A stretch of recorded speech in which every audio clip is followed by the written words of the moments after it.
little glimpse of universal wisdom in there, but I don't necessarily believe that. So these days I'm curious about the connection between creativity and spirituality. And I've got this jumble of thoughts that links the two that I'm trying to figure out how to go about untangling them and making sense of it. I don't know where that'll take me. But Unitarian Universalism has been a good home for me, due in large part to the fourth principle. We affirm and promote a free and responsible search for truth and meaning. To me, that says we're responsible for our own beliefs. It's not up to our family or a minister or a pope or a priestess or a pantheon of gods to tell us what to believe. It's our responsibility to search and explore and wonder and consider and form our own beliefs for ourselves. And hopefully we remain open to allowing those beliefs to expand and give us some new information along the way. So that's what I believe right now. Thanks. Thank you.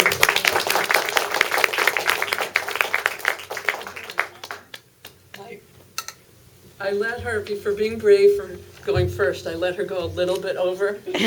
How much? 3 minutes. Uh-huh. I didn't think I could last 10 minutes. But I had a hard time getting anyone to volunteer, let alone to go first. So I was a little bit generous there. Gary? Gary, bring the camera, the battery.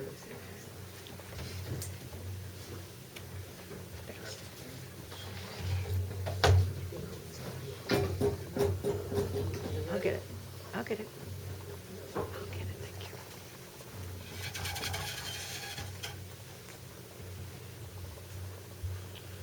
you. Okay. Well, I'm sure you're all full of questions about who is this character standing in front of you. It was just a little bit off from what you normally expect to see. And so maybe I'll enlighten a few, maybe I'll upset a few, and maybe a few of you just don't care. And that's fine with me no matter what. So to start, my religious path to me is a natural, universal exploration of the world and the universe we live in. Everything. My earliest exposure to organized religion was accompanying my parents to church, where I had to sit still and be quiet, which usually resulted in me falling asleep. But one time, because church attendance was pretty much mandatory, I complained about being sick and my stomach hurt, that sort of thing. Well, you can go to church anyway, you'll feel better. Well, I proceeded to throw up in church. So after that, they listened more. When I said my stomach was upset, okay, you don't have to go to church. In my early teens, I attended some Bible study class, which encompassed scripture reading and discussion. I tended to ask a lot of questions. Most of the answers tended to revolve around having faith. I was looking for science, proof, and so I was excused from the class. And I began reading some other things that saying, about all the various religions, and everybody claims theirs is the way. There's only one way, and that's our way. If you don't believe it, we don't want you around. So my interest in science over the years has inspired me to step back and look at a bigger picture. Our place in the solar system, the Milky Way, and the universe was really, really small. And like the previous speaker, I think that it's a hard act to follow. Anyway, I looked to science and scientists for enlightenment, such as Einstein, Steve Hawking, and others, plus reading to help me with my bigger picture view. The fact that there's so much we don't understand, yet most of the universe seems sort of mystical. But we are figuring things out at an amazing rate. Like just recently, last couple of years, LIGO. I don't know if anybody's familiar with LIGO. It's Laser Interferometer Gravitational Observatory. It's observing the universe with gravity waves. And it's an amazing, amazing piece of equipment. And it's finding out things that we didn't know about.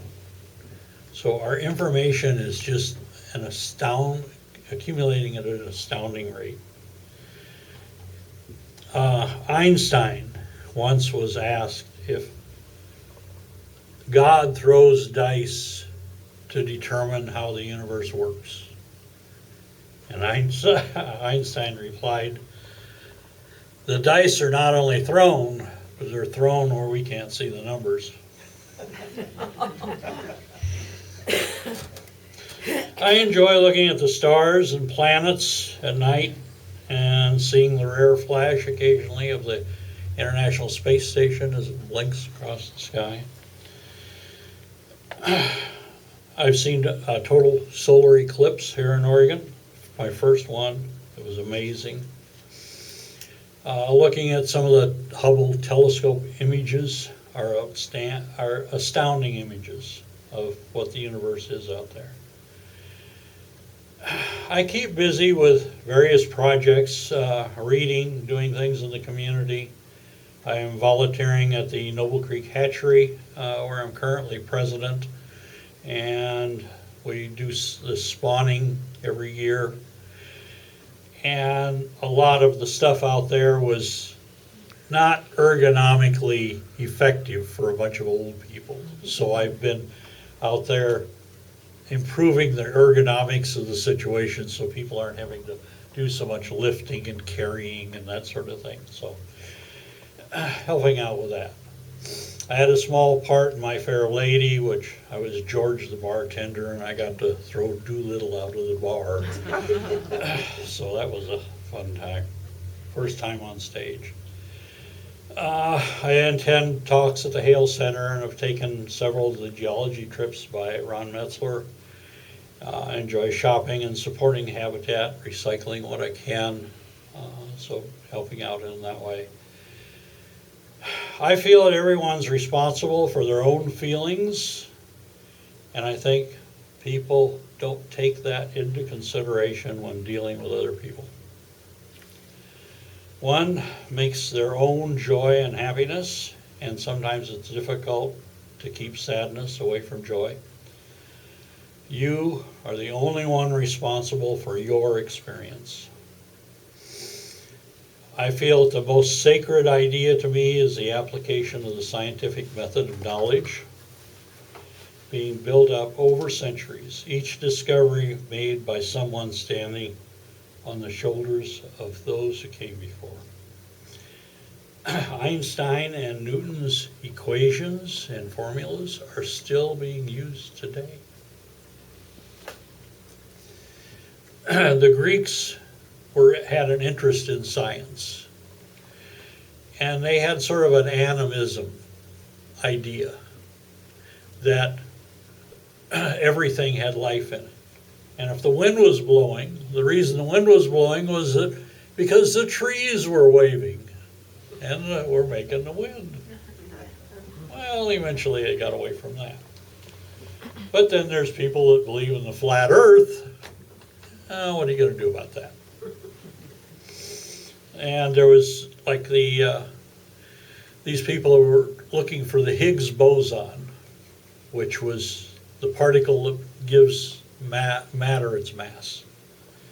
And they did all this research, and they studied and figured and theorized and everything else, and they finally put a pin in the map and they said, this is where it's at. So they fired up the machinery and they gathered all this data in, and okay, they spread the data out. There was their pin. There was a data point over here and one over here. So they said, well, all right, back to the drawing board. We got something else we need to figure out. And I figure matter can neither be created nor destroyed, but may be transformed. which is why I support green burials. They put you back into they put your matter back into circulation instead of soaking it in formaldehyde, sealing it in a metal box, and putting it inside a cement vault. Just like with spawning of salmon, the carcass after they're spawned is returned to the streams to put the nutrients back in the streams. So it keeps the cycle moving. And also we're all made out of star matter. And it was the matter that we're made out of was created when the stars end their lives as supernovas.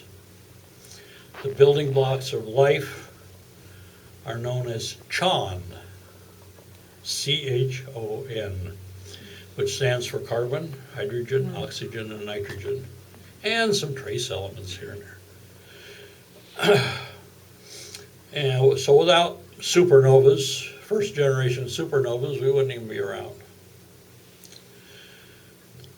And people say, I get a kick out of it when people say, I need some fresh air. You gotta go out and get some fresh air. The air we have around has been around here for a couple billion years. Every time you take a breath, you're probably breathing in a molecule of air that Einstein breathed, or Plato, or a dinosaur. You know, it's been around, it keeps recirculating. Water too. You know, you want a glass of fresh water. That water's been around for 1 billion years, more. It's the age of the earth. The water was there. It's been inside dinosaurs, it's been in the ocean, it's been up in the sky, it's fallen as rain. It's all a big circulation.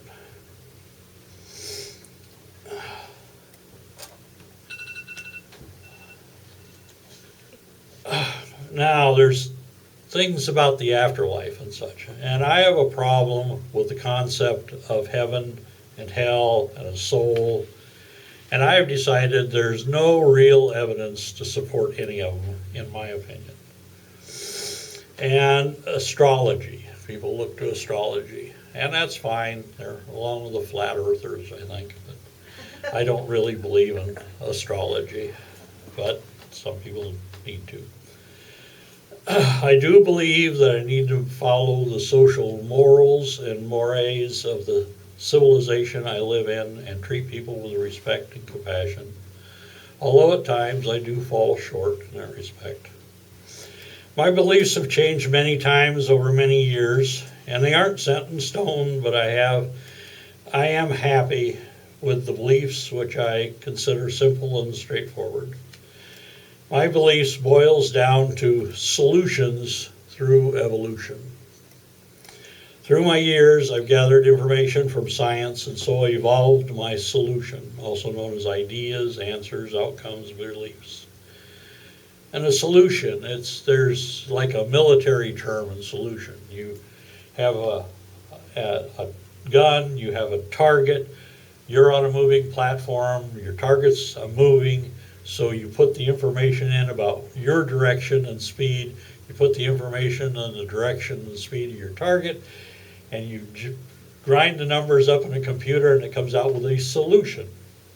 Okay, so you know where to aim. It's the same way with getting this information. The more information you get, the finer you can aim. And if some of the information changes, you get a new solution. So your solution evolves over a period of time. And the thing I read about the suggestions on what to write about, they said if you had a bumper sticker. I said, okay, if I made a bumper sticker, it would be solutions through evolution. Thank you very much.